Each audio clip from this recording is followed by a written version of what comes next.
प्यारे विद्यार्थियों, साथियों, आज हम बात करेंगे ब्रिटिश संसद का वित्तीय सदन लॉर्ड सभा के सुधार के प्रस्ताव, लॉर्ड सभा में सुधार के संदर्भ में पारित किए गए अधिनियम और लॉर्ड सभा में सुधार से संबंधित सुझाव।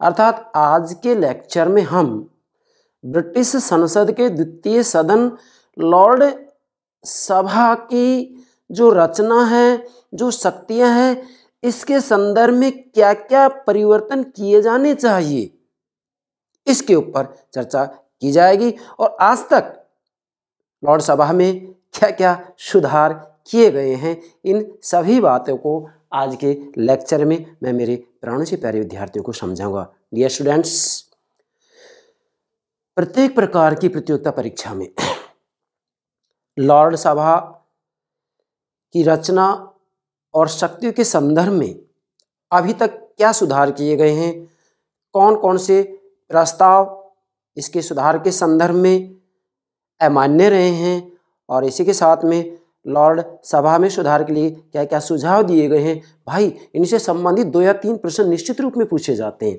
ये स्टूडेंट्स, मैंने पूरा प्रयास किया है कि लॉर्ड सभा की रचना और शक्तियों के संदर्भ में क्या क्या सुधार किए जाने चाहिए, ये सारी बातें मैंने आपके लिए नोट कर दी हैं। मैं एक एक बात को बेहतर तरीके से समझाऊंगा। तो सर्वप्रथम मेरे प्राणों से प्यारे विद्यार्थियों, प्रतिदिन जो हम एक लेक्चर हमारे यूट्यूब चैनल पर अपलोड करते हैं, उसकी जानकारी मेरे प्राणों से प्यारे विद्यार्थियों को हो सके, इसके लिए हमारे यूट्यूब चैनल को सब्सक्राइब अवश्य कीजिएगा। आशा करता हूँ आपने सब्सक्राइब कर दिया होगा। Thank you very much, thank you very much. ध्यान दें, ब्रिटिश संसद लॉर्ड सभा द्वितीय सदन के सुधार के प्रस्ताव। अर्थात आज के लेक्चर में हम लॉर्ड सभा के संदर्भ में 3 बातें ले रहे हैं। 3 पार्ट मैंने तैयार किए हैं आपके लिए। क्या? नंबर 1, लॉर्ड सभा में सुधार के अमान्य प्रस्ताव, मतलब लॉर्ड सभा के सुधार के संदर्भ में विभिन्न प्रकार के प्रस्ताव लाए गए हैं, लेकिन वो अमान्य रहे हैं, उनको स्वीकार नहीं किया है संसद ने। पहला पार्ट तो ये होगा। दूसरा क्या है? लॉर्ड सभा में सुधार हेतु बनाए गए अधिनियम, अर्थात वास्तविक रूप में लॉर्ड सभा में सुधार के लिए कौन कौन से एक्ट, अधिनियम लागू किए गए हैं। 2, तीसरी बात, लॉर्ड सभा में सुधार के व्यवहारिक सुझाव, अर्थात लॉर्ड सभा में सुधार के लिए क्या क्या सुझाव दिए जाते हैं, जिनको कि स्वीकार किया जाना अति आवश्यक है।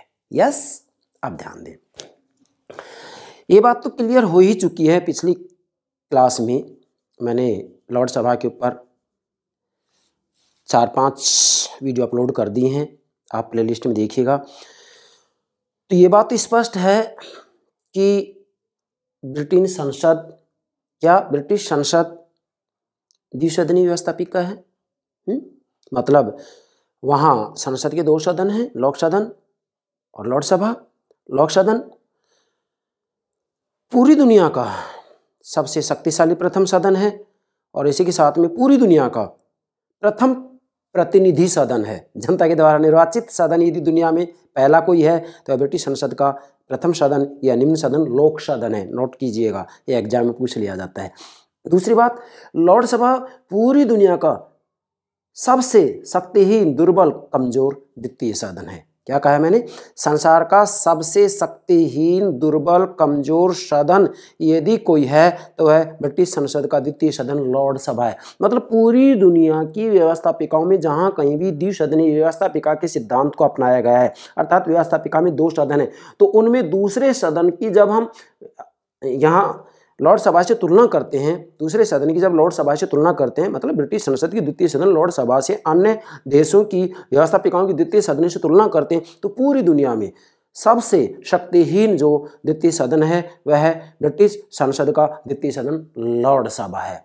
तो आप क्या लिखेंगे? संसार का सबसे शक्तिहीन, दुर्बल, कमजोर सदन ब्रिटिश संसद का द्वितीय सदन लॉर्ड सभा है। मतलब पूरे विश्व में सबसे शक्तिहीन द्वितीय सदन ब्रिटिश संसद का लॉर्ड सभा है। लॉर्ड सभा द्वितीय सदन है, जिसे उच्च सदन भी कहा जाता है। यस, ये तो एक सामान्य संरचना होगी। हाँ, ये बात भी ध्यान रखना है कि वास्तविक रूप में ब्रिटेन की व्यवस्थापिका का निर्माण किस किस से मिलकर के होता है? ब्रिटिश व्यवस्थापिका का निर्माण राजा सहित संसद से होता है। अर्थात वास्तव में ब्रिटेन की व्यवस्थापिका में संसद के दोनों सदन मतलब लोक सदन और लॉर्ड सभा और इसी के साथ में राजा भी उसमें सम्मिलित होता है। तो ब्रिटिश व्यवस्थापिका का निर्माण राजा, लोक सदन और लॉर्ड सभा से मिलकर के होता है। यह भी नोट कीजिएगा, एग्जाम में पूछ लिया जाता है। अब हम बात करते हैं लॉर्ड सभा के सुधार के प्रस्ताव, अधिनियम और सुझाव। तीन बातें होगी ना, प्रस्ताव, अधिनियम और सुझाव। सबसे पहले हम बात करते हैं लॉर्ड सभा में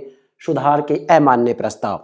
मतलब लॉर्ड सभा की रचना, लॉर्ड सभा की रचना और शक्तियों के संदर्भ में कुछ ऐसे प्रस्ताव हैं जो कि अमान्य रहे हैं, जिनको स्वीकार नहीं किया गया है।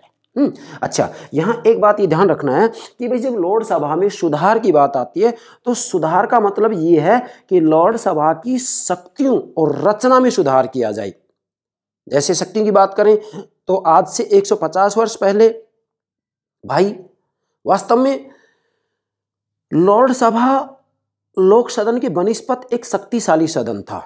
मतलब लॉर्ड सभा 150 वर्ष पहले लोक सदन के बनिस्पत शक्तिशाली था, परंतु आज लॉर्ड सभा पूरी दुनिया में एक शक्तिहीन द्वितीय सदन है, जबकि लोक सदन पूरी दुनिया में सबसे शक्तिशाली प्रथम सदन है। नोट कीजिएगा, ठीक है। लॉर्ड सभा में सुधार के अमान्य प्रस्ताव मतलब ये वो प्रस्ताव हैं जिनको कि स्वीकार नहीं किया गया है। यहाँ मैं एक बात फिर कह रहा हूँ कि लॉर्ड सभा में सुधार का मतलब यही है कि इसकी शक्तियों और रचना के संदर्भ में परिवर्तन से संबंधित जो सुझाव दिए गए हैं, जो प्रस्ताव रखे गए हैं और जो अधिनियम बनाए गए हैं, वो सभी इसमें सम्मिलित हो जाते हैं। तो मूल बात इसमें केवल यही है कि लॉर्ड सभा के सुधार के बारे में आप कोई बात समझना चाहते हैं तो इस डायग्राम से समझेंगे। क्या ये लॉर्ड सभा होगी? तो लॉर्ड सभा के अंतर्गत वास्तविक रूप में जब सुधार की बात आती है तो केवल दो पक्ष हैं इसकी शक्तियों से संबंधित सुधार किए जाए, रचना से संबंधित सुधार किए जाए। अब जैसे शक्ति की बात आए तो वास्तविक रूप में वर्तमान समय में आज के दिन लॉर्ड सभा एक शक्तिहीन सदन है, तो शक्तियों के बारे में अब परिवर्तन करने की आवश्यकता ही नहीं रह गई है। मैंने यहाँ लिखा भी है कि विलंबकारी सदन के रूप में शेष रह गया है। मतलब लॉर्ड सभा की शक्तियों की यदि बात की जाती है, भाई आज कोई कहे कि भाई शक्तियों के बारे में और सुधार किया जाए तो सुधार की जरूरत नहीं है। क्यों? कि लॉर्ड सभा तो वास्तव में एक विलंबकारी सदन बन गया, केवल विलंब कर सकता है। बस साधारण विधेयक को आज 1 वर्ष तक रोक सकता है, ये वित्त विधेयक को केवल 1 माह तक रोक सकता है। तो वास्तव में लॉर्ड सभा एक विलंबकारी सदन के रूप में शेष रह गया। तो यहाँ अब शक्तियों के बारे में सुधार की कोई गुंजाइश नहीं है, आवश्यकता भी नहीं है। दूसरा क्या है? रचना। वास्तविक रूप में रचना में परिवर्तन की जरूरत है। क्यों जरूरत है? क्योंकि रचना की जब बात आती है तो लॉर्ड सभा के जो वर्तमान समय में 1000 के लगभग सदस्य हैं, उसमें 90% सदस्य आनुवांशिक होते हैं। तो इसमें सुधार की आवश्यकता है। इसलिए रचना के बारे में आप नोट करेंगे कि रचना में लॉर्ड सभा के अंतर्गत कुछ सुधार किए जाने अति आवश्यक हैं। ठीक है, यहाँ मैंने लिख भी दिया परिवर्तन जरूरी है। मतलब रचना में परिवर्तन जरूरी है लॉर्ड सभा की, जबकि लॉर्ड सभा की शक्तियों में अब कोई सुधार की आवश्यकता नहीं है। क्यों? क्योंकि यह एक विलंबकारी सदन के रूप में शेष रह गया है। तो इस डायग्राम के अंतर्गत ये सारी बातें आ जाती हैं। अब चलिए, सुधार के अमान्य प्रस्ताव कौन कौन से रहे हैं? नंबर 1, लॉर्ड रैसेल का प्रस्ताव जो कि 1860 में लाया गया है। इसमें क्या कहा गया था कि भाई जो लॉर्ड सभा के सदस्य हैं उसमें जो आनुवांशिक सदस्यता है उसको खत्म करें, ये बात सामने लाई गई। और अगली बात कही गई कि आजीवन पीयर बनाए जाएं, लेकिन यह प्रस्ताव स्वीकार नहीं किया गया। उसके बाद में दूसरा प्रस्ताव लाया जाता है लॉर्ड सेली शबरी का प्रस्ताव जो कि 1888 ईस्वी में लाया जाता है। इसमें क्या कहा गया कि भाई 50 आजीवन पीयर नियुक्त किए जाएं, मतलब 50 सदस्य आजीवन पीयर नियुक्त किए जाएं, मगर यह प्रस्ताव भी अस्वीकार रहा, अमान्य रहा। उसके बाद में तीसरा प्रस्ताव लाया जाता है लॉर्ड लैंसडाउन का प्रस्ताव जो कि 1909 में लाया जाता है। और यहाँ इसमें सुझाव दिया गया कि सदस्य संख्या 325 होनी चाहिए, मगर यह भी अमान्य रहा।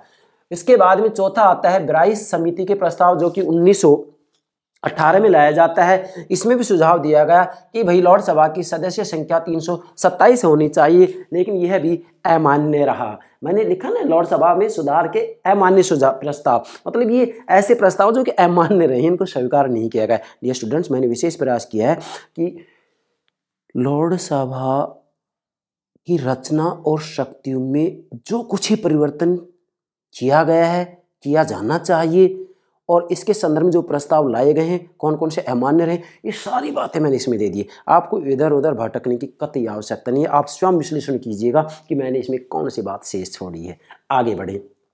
5वां प्रस्ताव आता है मंत्रिमंडल समिति के सुझाव, जो कि 1922 में दिए गए हैं। इसमें कहा गया, क्या कहा गया कि भाई लॉर्ड सभा की सदस्य संख्या 350 होनी चाहिए, लेकिन यह प्रस्ताव भी अमान्य रहा।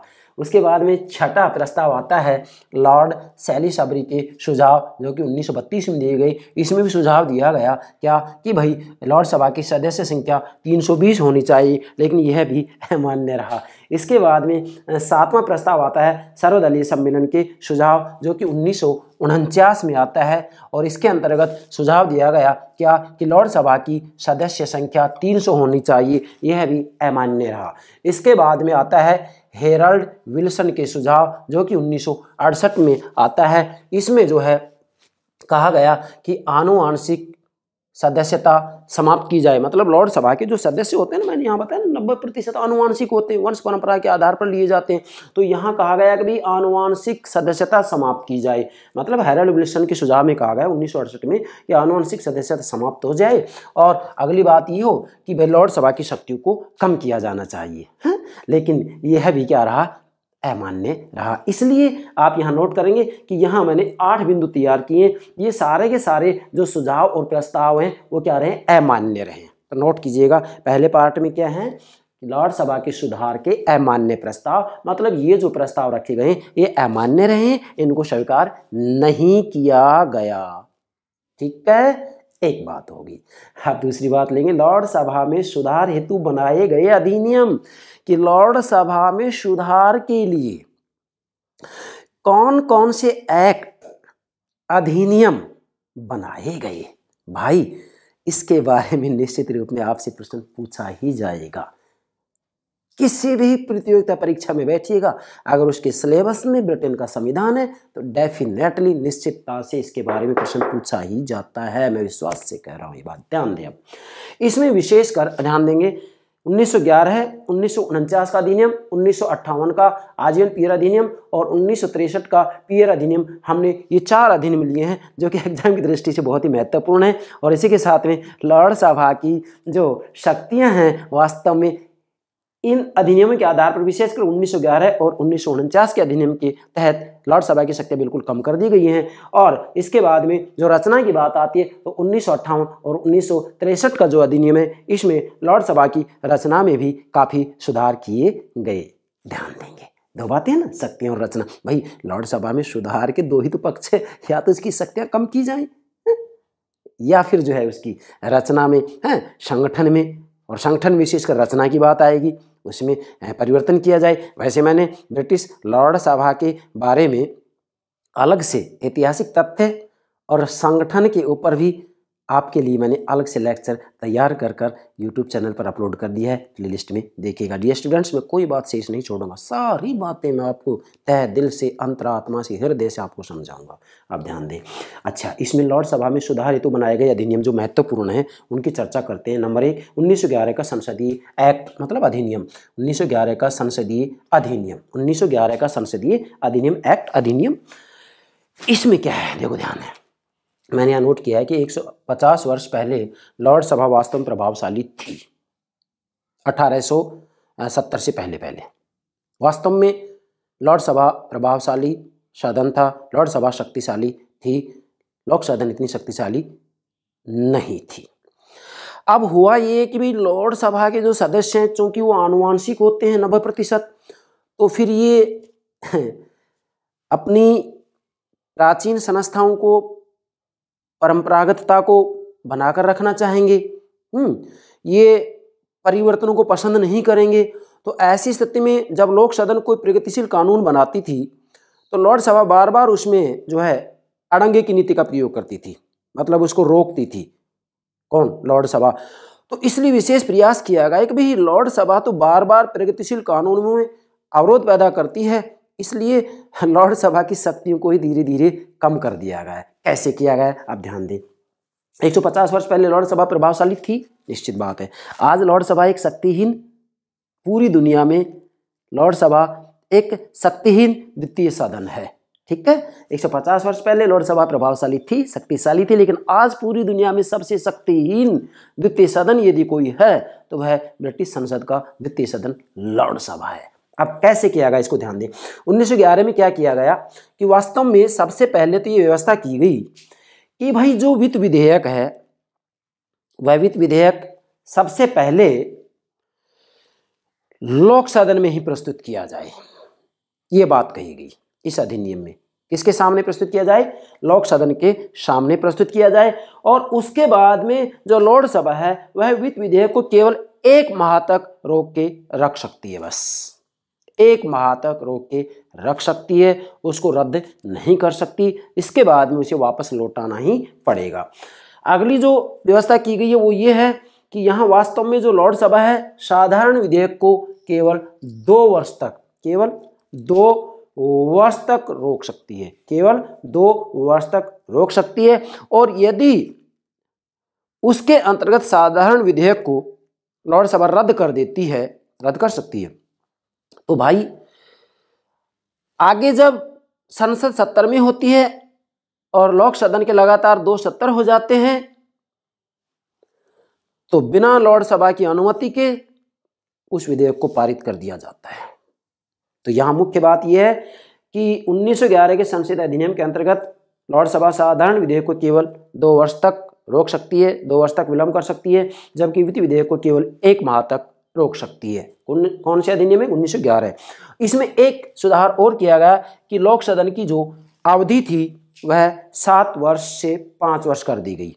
कहाँ? 1911 के संसदीय अधिनियम के अंतर्गत ही लोक सदन की जो अवधि थी वह 7 वर्ष थी, लेकिन 1911 के संसदीय अधिनियम में लोक सदन की कार्य अवधि 5 वर्ष कर दी गई और वर्तमान समय में भी 5 वर्ष ही है। ठीक है भाई, तो ये क्या है? 1911 का संसदीय अधिनियम है। अब इसे महत्वपूर्ण बात यह है कि अगर वित्त विधेयक के संदर्भ में मतभेद होता है कि भाई कोई विधेयक वित्त विधेयक है या नहीं, तो इस अधिनियम में यह भी व्यवस्था की गई कि यदि विधेयक को लेकर के मतभेद होता है कि भाई कोई विधेयक वित्त विधेयक है या नहीं, तो इसका अंतिम फैसला लोक सदन का अध्यक्ष करेगा, जिसे स्पीकर कहा जाता है। लोक सदन का अध्यक्ष का जो निर्णय होगा वो अंतिम होगा कि कोई विधेयक वित्त विधेयक है या नहीं। इसका होगा लोक सदन के अध्यक्ष अर्थात स्पीकर का निर्णय अंतिम होगा। वो यही बताएगा कि यह विधेयक वित्त विधेयक है या नहीं। इसका मतलब यह शक्ति भी लॉर्ड सभा के पास नहीं रही, लोक सदन के हाथों में ही आ गई और लोक सदन का अध्यक्ष अर्थात स्पीकर ये निर्धारित करेगा कि कोई विधेयक वित्त विधेयक है या नहीं। क्लियर? और वित्त विधेयक सर्वप्रथम किसके सामने प्रस्तुत किया जाएगा? लोक सदन के सामने ही प्रस्तुत किया जाएगा और उसके बाद लॉर्ड सभा केवल 1 माह तक का विलंब कर सकती है। इसलिए मैंने यहाँ नोट किया है कि वर्तमान समय लॉर्ड सभा एक विलंबकारी सदन के रूप में शेष रह गई है। तो ये तो 1911 के संसदीय अधिनियम के अंतर्गत परिवर्तन किए गए, सुधार किए गए हैं। अब इसके बारे में किसी भी रूप में प्रश्न पूछा जा सकता है कि लोक सदन की कार्य अवधि 7 वर्ष से 5 वर्ष कौन से अधिनियम के तहत की गई? 1911 के हैं। इसके बाद में लॉर्ड सभा साधारण विधेयक को 2 वर्ष तक रोक सकती है, किस अधिनियम में व्यवस्था की गई? 1911। इसके बाद वित्त विधेयक को 1 माह तक रोक सकती है, कहाँ व्यवस्था की गई? 1911 के संसदीय अधिनियम में। अब आगे बढ़ते हैं।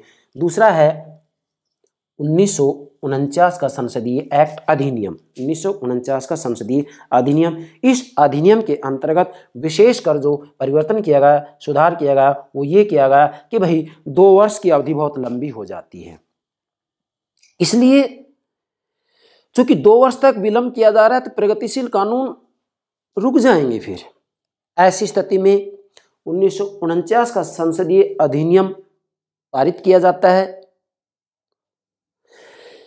इसके अंतर्गत लॉर्ड सभा साधारण विधेयक को केवल 1 वर्ष तक रोक सकती है। मैं नोट भी कर दिया, 1 वर्ष तक रोक सकती है, बस केवल 1 वर्ष तक। 1911 में 2 वर्ष था, 1949 में इसको 1 वर्ष कर दिया, जबकि वित्त विधेयक यहाँ भी 1 माह तक और लोक सदन का जो कार्यकाल वह 5 वर्षीय रखा गया, इसमें कोई परिवर्तन नहीं किया गया। मूल जो परिवर्तन किया गया वो साधारण विधेयक के संदर्भ में किया गया। क्या किया गया कि यहाँ लॉर्ड सभा साधारण विधेयक को 1 वर्ष तक रोक सकती है, 1 वर्ष तक रोक सकती है, नोट कीजिएगा। तो ये हो गए 1911 का और 1949 का संसदीय अधिनियम। यस, अब आपसे एग्जाम पूछा जा सकता है कि लॉर्ड सभा साधारण विधेयक को 1 वर्ष तक रोक के रख सकती है, यह व्यवस्था किस अधिनियम के तहत की गई सॉरी, तो किस में की गई? 1949 के संसदीय अधिनियम में। ठीक है, नोट कीजिएगा ये दोनों बातें। इसके बाद में आगे बढ़ते हैं। अब इसके दूसरे पार्ट में ही जो विभिन्न अधिनियम है, तीसरा अधिनियम है 1958 का आजीवन पीआर अधिनियम। बहुत महत्वपूर्ण बात है। अब आपसे पूछा जा सकता है कि आजीवन पीआर अधिनियम कब लागू किया गया? 1958। तो नोट कीजिएगा 1958 का आजीवन पीआर अधिनियम, इसमें क्या क्या किया गया? ध्यान दें। सरकार की सलाह पर सम्राट मतलब राजा, क्योंकि वहाँ राजतंत्र है ना, तो कार्यपालिका के 2 प्रधान हैं ब्रिटेन में। नाम मात्र का प्रधान राजा या सम्राट होता है, रानी होती है, और वास्तविक प्रधान प्रधानमंत्री होता है। डेफिनेटली जहाँ कहीं भी संसदीय शासन प्रणाली होती है वहाँ कार्यपालिका विभक्त होती है, उसका एक नाम मात्र का प्रधान होता है और एक वास्तविक प्रधान होता है। भारत में देखिएगा कार्यपालिका विभक्त है, 2 प्रधान है, एक नाम मात्र का है जो कि हमारा राष्ट्रपति है। यहाँ राजतंत्र नहीं है, क्यों? क्योंकि हमारा राष्ट्रपति निर्वाचित है, इसलिए हमारे भारत में गणतंत्र है। और दूसरा प्रधान कौन है? हमारा प्रधानमंत्री है। यस, सरकार की सलाह पर सम्राट आजीवन पीआर नियुक्त करेगा। अब ध्यान दें, सरकार की सलाह पर सम्राट आजीवन पीआर नियुक्त करेगा। किस अधिनियम के तहत व्यवस्था की गई? 1958 का आजीवन पीआर अधिनियम के तहत एग्जाम प्रश्न पूछा जा सकता है। अगली बात, स्त्रियां अर्थात स्त्रियां भी लॉर्ड सभा की पीआर बनाई जा सकती हैं। महिलाएं भी लॉर्ड सभा की पीआर बनाई जा सकती हैं। यह व्यवस्था भी किसके तहत की गई? 1958 के आजीवन पीआर अधिनियम के तहत। नोट कीजिएगा, बहुत महत्वपूर्ण क्वेश्चन बन रहा है ये। अगली बात क्या है? लॉर्ड सभा के सदस्यों को दैनिक भत्ता दिया जाएगा। क्या? लॉर्ड सभा के सदस्यों को प्रतिदिन दैनिक भत्ता दिया जाएगा। यह व्यवस्था किस अधिनियम के तहत की गई? 1958 के आजीवन पीआर अधिनियम के तहत। ये इसकी महत्वपूर्ण बातें मैंने आपको बता दी। अब इसके बाद में चौथा जो अधिनियम आता है भाई, लॉर्ड सभा के सुधार हेतु बनाए गए अधिनियम, जिसमें मैंने 4 अधिनियम लिए हैं महत्वपूर्ण। चौथा क्या है? 1963 का पीआर अधिनियम। इसमें क्या क्या किया गया है? एक तो यह है कि स्कॉटलैंड के सभी पीआर लॉर्ड सभा के सदस्य मान लिए जाएंगे। ध्यान दें, स्कॉटलैंड के सभी पीआर लॉर्ड सभा के सदस्य मान लिए जाएंगे। एक बात नोट कीजिएगा, ये एग्जाम पूछ लिया जाता है। और दूसरा क्या है कि आयरलैंड के सभी पीआर लोक सदन का चुनाव लड़ सकते हैं। ये एग्जाम पूछा जाता है विशेषकर। आयरलैंड के सभी पीआर लोक सदन के चुनाव ही लड़ सकते हैं। आपसे पूछा जा सकता है कि आयरलैंड के सभी पीआर लोक सदन का चुनाव लड़ सकते हैं, यह व्यवस्था निम्न में से किस अधिनियम के तहत की गई? तो आपका आंसर होगा 1963 का पीआर अधिनियम। ठीक है भाई, तो इसका दूसरा पार्ट क्या लिया हमने? लॉर्ड सभा में सुधार हेतु बनाए गए अधिनियम, जिसे मैंने आपको ये 4 अधिनियम बताए। अब इसके बारे में कितने प्रश्न बनते हैं आप नोट कीजिएगा, बेहतर तरीके से आप समझ जाएंगे और इसके बाद में एग्जाम में कोई प्रश्न पूछा जाए आप गलत आंसर नहीं देंगे। यस, मुझे पूरा विश्वास है यहाँ तक आप समझ गए होंगे। इसके बाद में इसका तीसरा पार्ट लेते हैं। क्या? लॉर्ड सभा में सुधार के व्यवहारिक सुझाव। मतलब अभी भी हम देखते हैं कि लॉर्ड सभा की जो रचना है उसमें कमियां हैं। यस, देखो भाई, चूंकि लॉर्ड सभा ब्रिटिश संसद का द्वितीय सदन है, तो इसमें सुधार की जब बात आती है तो 2 पक्षों में सुधार की बात आती है। या तो इसकी शक्तियां कम की जाएं या तो फिर इसकी रचना में सुधार किया जाए। अब शक्तियों के बारे में आगे कोई सुधार की जरूरत ही नहीं है। क्यों? क्योंकि आज ये पूरी दुनिया में सभी द्वितीय सदनों की जब हम तुलना करते हैं तो पूरे संसार में ब्रिटिश संसद का द्वितीय सदन लॉर्ड सभा सबसे शक्तिहीन, कमजोर, दुर्बल, निर्बल सदन है। तो यहाँ शक्तियों में तो कोई परिवर्तन की जरूरत ही नहीं, गुंजाइश नहीं है। क्यों? क्योंकि लॉर्ड सभा तो एक विलंबकारी सदन के रूप में शेष रह गया है। बस अब बच गया शेष क्या? रचना। हाँ, रचना में परिवर्तन की जरूरत है। तो इसलिए यहाँ जो ये सुझाव दिए गए हैं वो इस रचना के बारे में दिए गए हैं, विशेषकर किसके बारे में, इसकी रचना के बारे में। मतलब लॉर्ड सभा के संगठन की जब बात की जाती है तो संगठन में पहली बात उसकी रचना की ही आती है, और रचना में परिवर्तन किया जाना जरूरी है। क्यों? क्योंकि वास्तव में लॉर्ड सभा के 90% सदस्य आनुवांशिक हैं आज भी। और आज जब ये कहा जाता है कि पूरी दुनिया में राजतंत्र का लोकतंत्रीकरण होता जा रहा है, तो भाई जब लोकतंत्रीकरण होता जा रहा है तो लॉर्ड सभा को भी एक लोकतांत्रिक संस्था बनाया जाना चाहिए, और वो तभी होगा जबकि आनुवांशिक सदस्यता को धीरे धीरे बिल्कुल समाप्त कर दिया जाए। ठीक है, क्योंकि लॉर्ड सभा आज भी मैं कहूँगा यहाँ कि ब्रिटेन में कुलीन तंत्र का प्रतीक बनी हुई है। इसमें उच्च कुल के लोग ही सम्मिलित हो पाते हैं। यस, लॉर्ड सभा में सुधार के व्यवहारिक सुझाव कौन कौन से हैं, ध्यान दें। यहाँ मैंने 5 बातें ली हैं आपके लिए। देखो, यहाँ मैंने नोट किया कि सुधार के 2 पक्ष हैं। समझें बेटो, क्या सुधार के 2 पक्ष हैं? मतलब भाई लॉर्ड सभा में जब सुधार की बात आती है तो सीधी सी बात है, इसके 2 पक्षों में सुधार होना चाहिए। बस 2 पक्ष कौन कौन से हैं? इसकी शक्तियां और रचना। मैंने यहाँ नोट भी किया है, सुधार के 2 पक्ष हैं, शक्तियां व रचना। मतलब लॉर्ड सभा में जब सुधार की बात आती है तो उसमें सुधार के संदर्भ में 2 पक्ष हैं बस। मतलब 2 पक्षों में सुधार हो, किस किस में हो, इसकी शक्तियां व रचना।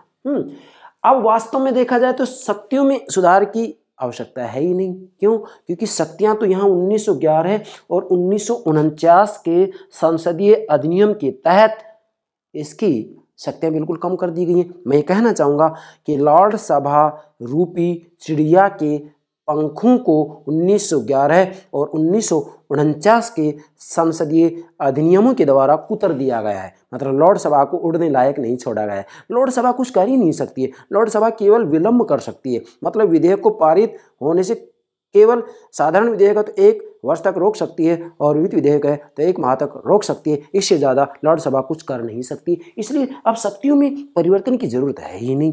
दूसरी बात क्या? रचना। हाँ, रचना में अभी परिवर्तन की आवश्यकता है। इसलिए मैंने यहाँ केवल रचना की बात ली है कि रचना में निम्न परिवर्तन किए जा सकते हैं। मतलब इसकी लॉर्ड सभा की जो रचना है ना, यस, जो रचना है उसमें परिवर्तन की जरूरत है। इसलिए बेटो मैंने यहाँ केवल रचना के बारे में बताया है कि भाई ये परिवर्तन या सुधार किए जाने चाहिए। यस, रचना में निम्न परिवर्तन किए जा सकते हैं, नोट कीजिएगा।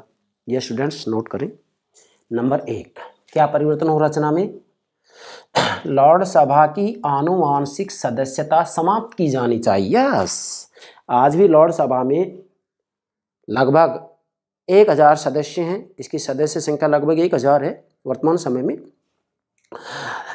तो इसमें 90% सदस्य आनुवांशिक हैं, वंशानुगत हैं। तो यहाँ चूंकि ब्रिटेन में राजतंत्र का लोकतंत्रीकरण हो गया है, होता जा रहा है, तो ये भी जरूरी है कि लॉर्ड सभा भी एक लोकतांत्रिक संस्था बने। और ये लोकतांत्रिक संस्था कब बनेगी? जबकि इसमें आनुवांशिक सदस्यता बिल्कुल समाप्त कर दी जाए। अब इसमें वास्तविक रूप में चाहे निर्वाचन की व्यवस्था की जाए अप्रत्यक्ष रूप में, या इसके लिए कोई और व्यवस्था की जाए, या इसके लिए कोई और व्यवस्था की जाए, जो भी हो, लेकिन आनुवांशिक सदस्यता समाप्त की जानी चाहिए। जो कि वर्तमान समय में 90% सदस्य लॉर्ड सभा में आनुवांशिक होते हैं, वंशानुगत होते हैं। ठीक है, हाँ, ये जरूरी भी है। दूसरा,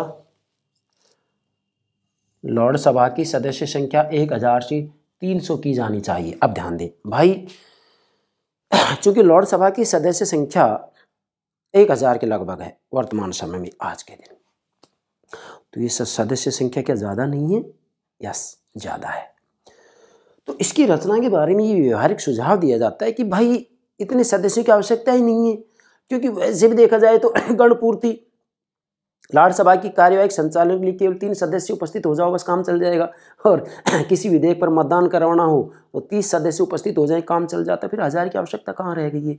इसलिए यहाँ व्यवहारिक सुझाव दिया जाता है कि भाई वास्तविक रूप में लॉर्ड सभा की जो सदस्य संख्या है, क्या जो सदस्य संख्या है वो कम किया जाना चाहिए। आप देखिएगा यहाँ पर जो ये अमान्य प्रस्ताव इन सब में एक बात बार बार कही गई है कि भाई इनकी सदस्य संख्या कम होनी चाहिए। आप स्वयं देखिएगा 325, 327, 350, 320, 300 होनी चाहिए, सब जगह ये बात कही गई है, स्वीकार नहीं किया गया। तो ये व्यवहारिक सुझाव है क्या कि भाई लॉर्ड सभा की सदस्य संख्या 1000 से 300 के लगभग की जानी चाहिए। ठीक है भाई, सदस्य संख्या ज़्यादा है 1000 वर्तमान समय में, तो इसकी सदस्य संख्या कम की जानी चाहिए 300 के लगभग। अच्छा, तीसरा क्या है इसका, लोक सदन के सदस्यों के समान ही वेतन व भत्ते मिलने चाहिए। अब ध्यान दें, लॉर्ड सभा के सदस्यों को लोक सदन के सदस्यों के समान ही वेतन व भत्ते मिलने चाहिए। लोक सदन क्या है? ब्रिटिश संसद का प्रथम सदन है। तो प्रथम सदन मतलब लोक सदन के सदस्यों को जो वेतन और भत्ता मिलता है वही वेतन और भत्ता यस लॉर्ड सभा के सदस्यों को भी मिलना चाहिए, ये सुझाव दिया जाता है। हाँ यस, इसे स्वीकार भी किया जाना चाहिए, क्योंकि है तो ये संसद के सदस्य, चाहे लोक सदन के हों चाहे लॉर्ड सभा के हों, दोनों का कार्य तो विधि निर्माण का ही तो है। यस, आगे बढ़े। इसके बाद में चौथा है, गणपूर्ति की संख्या बढ़ाई जानी चाहिए और कार्यवाही का संचालन भी एक लोकतांत्रिक सदन की तरह किया जाना चाहिए। ठीक है भाई, फिर से बोल रहा हूँ मैं, गणपूर्ति की संख्या बढ़ाई जानी चाहिए और कार्यवाही का संचालन भी एक लोकतांत्रिक सदन की तरह ही होना चाहिए। मतलब लॉर्ड सभा में वास्तविक रूप में जो कार्यवाही संचालित की जाती है वह एक लोकतांत्रिक सदन की तरह हो जैसे कि लोक सदन में होती है। जबकि लॉर्ड सभा में तो जो गणपूर्ति है उसकी संख्या बहुत कम है। कैसे भाई, अगर लॉर्ड सभा में कार्यवाही का संचालन करना है तो केवल 3 सदस्य उपस्थित हो जाते हैं तो काम चल जाता है। 3 सदस्य उपस्थित हों मतलब लॉर्ड सभा की कार्यवाही के संचालन के लिए 3 सदस्य उपस्थित हो जाएं, गणपूर्ति मान ली जाती है, कोरम पूरा हो गया है। और किसी विधेयक पर मतदान करवाना हो तो उसमें केवल 30 सदस्य उपस्थित हो जाएं, गणपूर्ति कोरम पूरा हो जाता है, पूरा माने 1000 में से। तो इसलिए यहाँ सुझाव दिया जा रहा है क्या कि गणपूर्ति की संख्या बढ़ाई जानी चाहिए, जो कि वर्तमान समय में 3 और 30 है। 3 कब? जब लॉर्ड सभा की कार्यवाही का संचालन करना हो तो 3 सदस्य यदि उपस्थित हो जाते हैं लॉर्ड सभा में 1000 में से तो कार्यवाही संचालित कर दी जाती है, शुरू कर दी जाती है, कोई परेशानी, केवल 3 सदस्य उपस्थित हो जाए बस 1000 में से। और यदि किसी विधेयक पर मतदान करवाना हो तो 30 सदस्य केवल 30 सदस्य उपस्थित हो जाएं, मतदान हो जाता है विधेयक पर। तो क्या ये गणपूर्ति उचित है? नहीं भाई, 1000 में केवल 3 और 30 नहीं, ये सुझाव है और इसको स्वीकार भी किया जाना चाहिए क्या कि भाई गणपूर्ति की संख्या बढ़ाई जानी चाहिए। ये गणपूर्ति की संख्या 3 और 30 बहुत कम है, समझ गए। तो ये हो गए लॉर्ड सभा में सुधार के व्यवहारिक सुझाव जिनको कि वास्तव में मानना चाहिए। क्यों? क्योंकि आज वास्तव में देखा जाए वैसे भी तो लोकतंत्र का युग है। पूरी दुनिया में राजतंत्रीय शासन प्रणाली का लोकतंत्रीकरण होता जा रहा है। यस, ब्रिटेन में भी आप देख सकते हैं कि राजा के हाथों में कोई शक्ति शेष रही नहीं है, राजा नाममात्र का प्रधान बन के रह गया है। ब्रिटेन का राजा के बारे में कहा जाता है कि यहाँ का राजा स्वर्णिम शून्य है, मतलब रहता सोने के महल में है लेकिन वह महल राजनीतिक शक्ति की दृष्टि से, पॉलिटिकल पावर की दृष्टि से बिल्कुल खाली है, शून्य है, राजा के हाथ में कुछ भी नहीं है। हाँ, ये बात सही है। तो फिर ऐसी स्थिति में जो ये लॉर्ड सभा है, ब्रिटिश संसद का द्वितीय सदन लॉर्ड सभा, ये तो कुलीन तंत्र के प्रतीक है अभी भी। इसमें तो 90% सदस्य अभी भी आनुवंशिक वंशानुगत हैं। तो क्या इसमें सुधार नहीं किया जाना चाहिए? भाई, लॉर्ड सभा को भी एक लोकतांत्रिक संस्था बनाया जाना चाहिए और वो तभी होगा जबकि इसमें आनुवंशिक सदस्यता को समाप्त कर दिया जाएगा। ठीक है। अब इसके लिए चाहिए व्यवस्था। हमारे भारत में जैसे जो राज्यसभा के अंतर्गत जो है अप्रत्यक्ष रूप में चुनाव होता है राज्यसभा के सदस्यों का, इस रूप में भी वहाँ पर व्यवस्था की जा सकती है। व्यवस्था जो भी है अपनी परिस्थिति के अनुकूल ब्रिटिश संसद करे। लेकिन ये बात सत्य है कि भाई अगर हम जब ये कह रहे हैं कि आज का युग लोकतांत्रिक युग है तो लॉर्ड सभा को भी जो है एक लोकतांत्रिक संस्था बनाने का प्रयास किया जाना चाहिए। ये इसके व्यवहारिक सुझाव हैं। मुझे पूरा विश्वास है कि ब्रिटिश संसद के द्वितीय सदन लॉर्ड सभा में क्या क्या परिवर्तन किए जाने चाहिए, क्या परिवर्तन कर दिए गए हैं और कौन से प्रस्ताव अमान्य रहे हैं जिनको कि स्वीकार नहीं किया गया है, ये तीनों बातें आप अच्छे से समझ गए होंगे। ये स्टूडेंट्स, ये आपकी लॉर्ड सभा से संबंधित सभी बातें पूर्ण हो गई हैं। लॉर्ड सभा के ऊपर मैंने कितने ही लेक्चर तैयार कर कर मेरे प्यारे विद्यार्थियों को समझाया है, जो कि सभी मेरे यूट्यूब चैनल पर आपको उपलब्ध होंगे। आप प्लेलिस्ट में देख सकते हैं, किस नाम से, ब्रिटिश संविधान के अंतर्गत ये सारी बातें आपको मिलेंगी। आशा करता हूँ बहुत अच्छे से सारी बातें समझ गए होंगे। Thank you very much. Thank you very much.